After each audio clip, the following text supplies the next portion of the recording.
This is the Orioles POSTCAST, your instant game reaction for the Baltimore Orioles. Part of the Locked On Podcast Network, your team every day.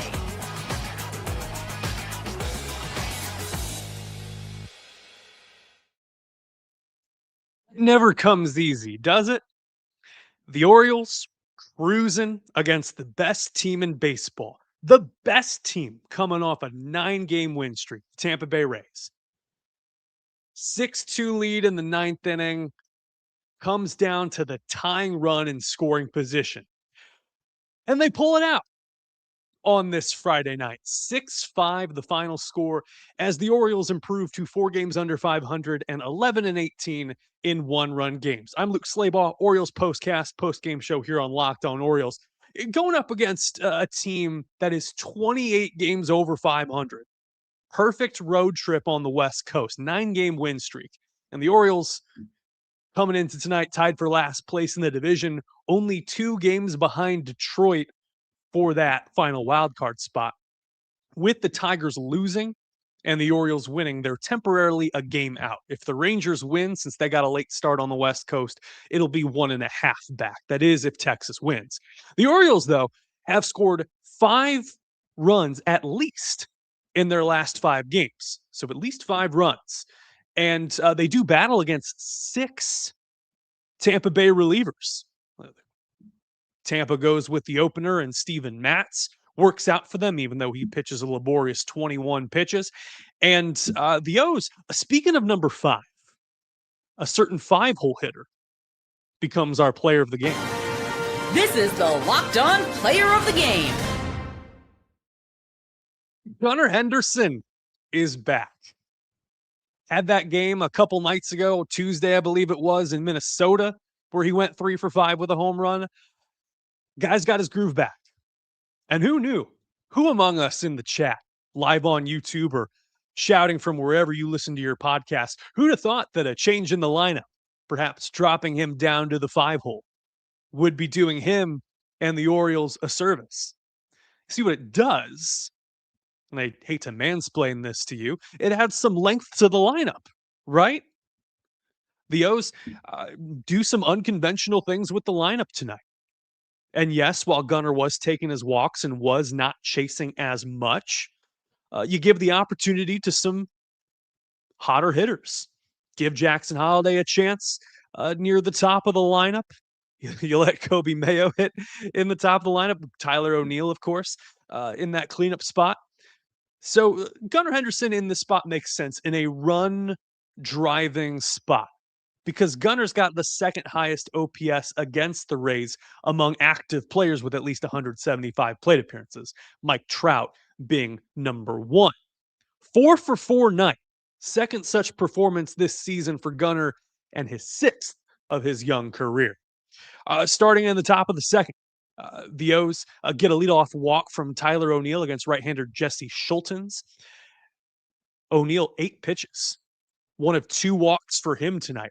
And then, love this in a scoreless game, hit and run. Gunnar Henderson gets a splitter in the happy zone, kind of low and in. He's able to tag that to center field to his old buddy Cedric Mullins. O'Neill goes from first to third. Great call. Loved it.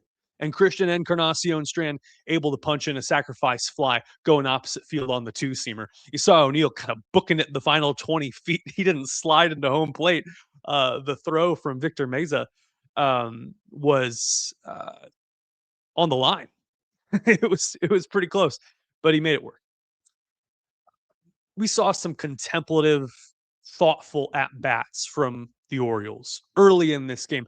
I mentioned Steven Matz throwing 21 pitches in that first inning. Jesse Schultens throws 29 in his first inning of work. And my theory on this, and it pays dividends, is because what everyone was talking about was a certain leadoff. This is the Locked On Player of the Game. No, it's not. No, it's not. No, it's not. I hit the wrong animation. We'll wind that back. A certain Orioles leadoff hitter. This is what you'll be talking about. Pete Alonso. is hitting leadoff for the first time in his career. He did have one plate appearance pinch hitting in the one hole back in 2020 for the Mets, just a casual ground out. No, Pete Alonso is the leadoff man for the first time in his career. You're saying, Luke, why would you do that for the team leader in RBIs? Well, one, he had always stuck it to Steven Matz, who was the opener, 4 for 10 in his career with the home run. Devil's advocate, Gunnar Henderson also has a home run against Steven Matz. But I think it's setting the table. This is not uncommon to put your best hitter in the leadoff spot to set the tone. I feel like that's what Pete did in his own special way. A couple of hits for him tonight. And he's batting 333 on the month. He's hitting for contact. So that was great to see. Back to Gunnar. Single to center field on a splitter in the 4th inning. And in the top of the 7th, leading off against left-hander Garrett Clevenger with a double into the right field corner. This time a sweeper that was kind of over the plate a little bit away, able to punch that to right field. Christian Encarnacion Strand then hitting a single to left field. Chandler Simpson fielding that. Good hold by Buck Britton to keep Gunnar at third, have runners at the corners. Leody Taveras then grounds to Junior Caminero at third base. Gunnar forces the rundown. He doesn't score, but he's able to get Leody to second base, kind of be hall monitor and direct traffic, while Christian Encarnacion Strand gets tagged out at third. So you got runners in scoring position. Jeremiah Jackson pinch hits for Colton Cowser. Honestly, hat tip to Rays manager Kevin Cash for giving Jeremiah the respect he deserves. Falls behind in the count 3-1, Clevenger does. And rather than try to pitch from behind on a guy who's hitting 313 in pinch hit spots this year, they intentionally walk Jeremiah, bring in right-hander Kevin Kelly to face what they presumed was going to be Carlos Narvaez. Dylan Beavers then gets the pinch hit opportunity. He gets a change low and in, right on it. Blasts it through the right side hole. 2 runs come in to score. Leody and Gunnar coming in to make it a 4-2 ball game. Yes, Jeremiah got gunned down trying to go to third base and hung out to dry at second. It is what it is. And the coup de grace, we thought, in the top of the 8th, former Division III standout Chris Roycroft, right-hander on the mound, former Cardinal for the Rays, with 2 outs in the 8th in a 4-2 ball game. Tyler O'Neill gets a cutter in the heart of the plate, shoots a single into center field, and then Gunnar, behind in the count 0-2, gets a cutter at the knees, gets underneath it, and hits it to right field just deep enough, just over the fence for his 20th home run of the season. A 4-hit night for our player of the game, Gunnar Henderson. Colton Cowser also going yard in this one. We mentioned Jesse Schultens. He was the guy who gave up the walk-off home run to Cowser on Memorial Day weekend. A full count to lead off the top of the 3rd. Gunnar had got caught stealing to end the 2nd. And a full count slider low and away. Cowser was out on his front knee. Momentum going forward, but kept his hands back and shot this thing all the way to the Stingray tank out there in center field. It was a heck of a blast. A cool 420 feet and his 10th home run of the year. We're going to wrap up this fan vote for our live audience. Our X Factor voting, Dylan Beavers, Andrew Kittredge with the scoreless inning, Cam Sanders with the 1-pitch save, Tyler O'Neill 1 for 2 with 2 walks and 2 runs. We're going to move that to the top part of the screen. Coming up, we'll talk about Chris Bassitt and his return to the mound, first start since June the 3rd, and a bullpen outing that got away from Yennier Cano. The late dramatics. This is the Orioles Postcast. I so appreciate you tuning in on this Friday night.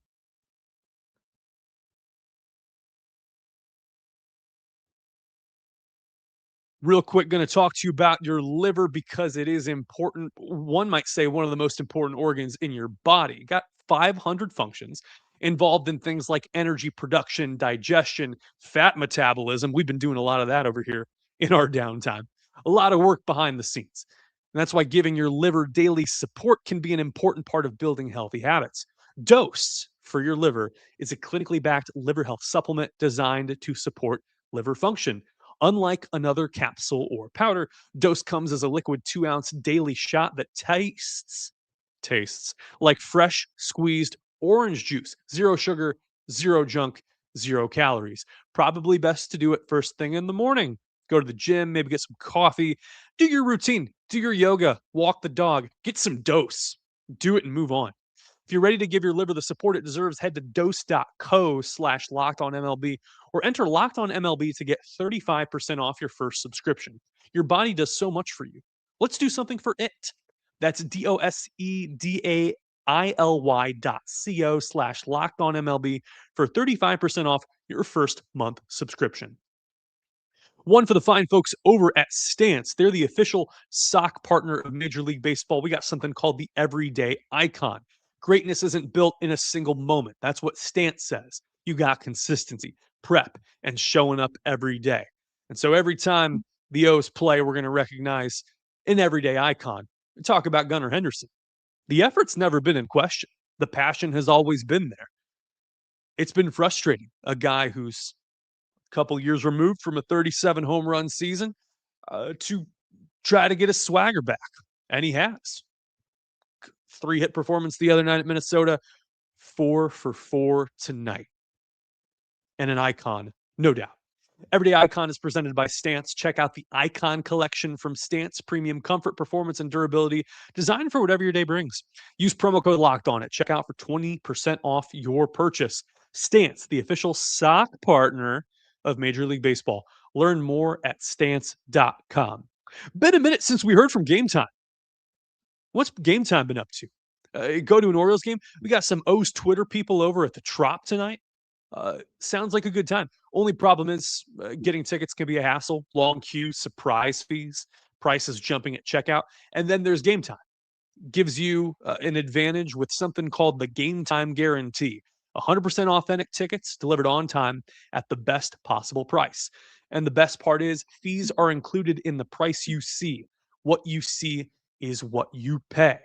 Zone Deals lets you pick your section and save even more, while Game Time selects the seat for you. 2 taps and it's done. No stress, no hidden fees, just great seats in minutes. That's what makes it so easy to decide last minute to hit a game. Take the guesswork out of buying MLB tickets with Game Time. Download the Game Time app, create an account, use code Locked On for $20 off your first purchase. Terms apply. Again, create an account, redeem code LOCKEDON for $20 off. Download the Game Time app today.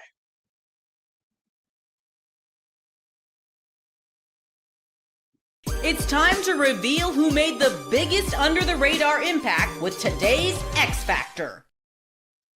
Damn, Beavers. It's Eager Beavers. Dylan Beavers is tonight's X Factor. 2 for 2. The first hit being that pinch hit 2-run single in relief of Carlos Narvaez. He goes on to play left. Leody Taveras switches to center for that final inning. On the subject of that final inning, Yennier Cano almost dropped the piano on this one. Entering with the 4-run lead in the bottom of the ninth, gave up a couple of singles to Richie Palacios and Taylor Walls. And left-handers hitting 246 off of Yennier this year. An interesting choice, again, in a game in which the Rays burn 6 relievers, the O's burn 5 at the onset of a 4-game series. It's going to be a test of wills. And what happens after that? The O's are not in their best possible position. You got Joel Pozo catching with the bum index finger in his catching glove. That's less than ideal. And then the heart of the order coming up for the Rays. Luckily, a huge first out after a sweeper from Cano goes to the backstop for a wild pitch, puts those 2 runners in scoring position. He's able to strike out Yandy Diaz on a 2-seamer below the knees. 1 huge out. And again, those 2 runs out there don't really matter. Unfortunately, Jonathan Aranda, who to this point was 0 for 4 on the game, gets ahead in the count, 2-0, gets a 2-seamer in the heart of the plate. Just poor command from Yennier. 2 runs, single to right field, made it 6-4. Now you panic because you bring the tying run to the plate and you actually get the first Drew French mound visit of the game. walks Chandler Simpson, kind of a iffy ABS challenge from Joel Pozo that is confirmed ball, pitch that was way off the plate away. Got the winning run at the plate. Jorge Mateo pinch running for Aranda at second base. It is very much a reunion of Orioles retirees or country club, as it were, with Caminero on. Double steal is on. Another pitch goes to the backstop. And Caminero able to ground out, two-seamer busting in, grounds out to Christian Encarnacion strand at third. Run scores. You got the tying run on, but 2 outs. And that is when Cam Sanders comes on. Rather than face the dangerous Liam Hicks, they intentionally walk him, get Ryan Valade at the plate. First pitch forcing fastball up and in. Fly ball to Leote. Game over. It did not have to be this way, especially considering how well the bullpen pitched in relief of Chris Bassitt. And even Chris Bassitt was able to brush the cobweb. He was able to knock the dirt time the game was over. Cobwebs was the word I was trying to say.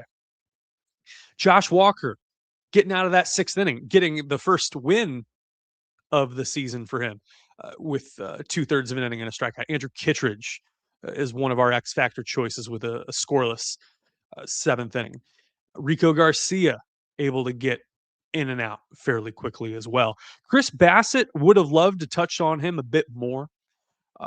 11th start of the year, first since June 3rd, had been dealing with back issues. Two-seam had a little extra movement on it, and the velo played up a couple of ticks. He was hitting 94 a couple of times, and I wonder if it did affect the command in moments. A lot of first pitch strikes. In fact, I believe it was 18 of the first 22 that he got first pitch strikes on, and in total, 18 of 24. So 75% first pitch strikes. After that, though, it was variable as to where those complementary pitches were going. There were some moments of frustration on the mound for him, either not knowing where those pitches were going, or maybe there was something mechanical, or perhaps the velocity was affecting his movement. He only threw one slider tonight, and it was almost 5 miles an hour faster than his average this year. So something was up, probably some adrenaline. He throws 53 strikes and 88 pitches, and he only walks 3. But one stat that is worth pointing out is that top of the order, those top 4 for the Rays, they go 1 for 11 against Seabass with 2 strikeouts and 1 walk and 1 run. The walk does kill him. It was that second run, Junior Caminero walking in the 3rd inning, then stealing a base on that called 3rd strike ABS challenge by Narvaez, which, by the way, was fair game. Manager Craig Albernaz went out to debate, but no dice, really. He was able to navigate a really tough 2nd inning, a bases loaded situation with only 1 out. You had Liam Hicks with a single, Cedric Mullins with a little bloop single to shallow right center field. And then Palacios with a double to right center field near the corner. Not a hard hit ball, but just placed really well. Made it a 1-1 game. But able to get out of that in 20 pitches and going through Diaz and Aranda, getting them off balance was key. Only 1 base hit was hard hit as well off of Bassitt. So the final line for him is 5 1/3, 2 earned runs, 5 hits, 3 walks, and 3 strikeouts. He was fine. There's definitely improvement due. But all in all, if the team wins, he's done his job. And he had pitched to a 3.67 ERA at the Trop, knows the place well. It was really Palacios and Mullins I was worried about. They had home runs off of him previously. The O's carry on. Tomorrow, 6:10 Eastern, first pitch on Masson, right-hander Kyle Bradish. Open 24 hours. He is 7-11 with a 3.69 ERA. His counterpart is left-hander Ian Seymour with a 4.08 ERA. We'll wrap it up here. We're overtime, but I appreciate you tuning in here for this very fun Friday night. The O's get the first of 4 against Tampa Bay. Probably got to sweep this thing to have a legitimate shot here. This would be the statement. And it starts tomorrow at 6:10 Eastern. Final score on this Friday night, the Baltimore Orioles 6 and the Tampa Bay Rays 5. Good night. Stay safe. And I'll see you right back here tomorrow night.